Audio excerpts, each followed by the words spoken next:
Kasi po ma'am, patanda na tayo. Hindi Ano naman yan? po Egg yolk? pabata. Egg yolk yan? Egg yolk? Egg white. Ah, egg white pala. Ang egg yolk po, Yan yan po yung yellow. po or minimix po sa, ano ma'am, sa harina, yung ginagawang mamon. Oh, sorry naman. Nagkamali. Tapos po ma'am, yun pong binibigay sa manggagawa dito. Ayan, Tapos okay. yung eggshell, sinusunog po.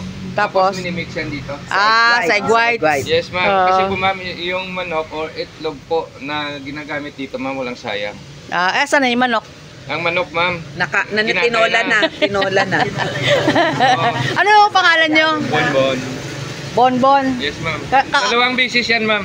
Oo nga eh. Dalawa yan ma'am. Kasi So, bonbon. magkapatid kayo ni Bongbong? Hindi po. Bonbon eh. Okay. Pero yung mga original owners, wala na din sila. Actually po ma'am, patay na. Oh. Patay na po si Fernando Indet Marikit, pati yung mga anak nila. Yung Ibang apo na relatives, ngayon. wala na. Mga apo na ma'am. Generations nila, wala na. Actually ma'am, pang 7th generation ngayon. Ah, talaga? Oo. Bilang ka lang ma'am ng 30-30.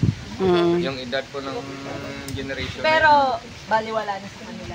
wala ma'am, marami Kasi silang bahay. privately owned pa. At saka ano naman ma'am?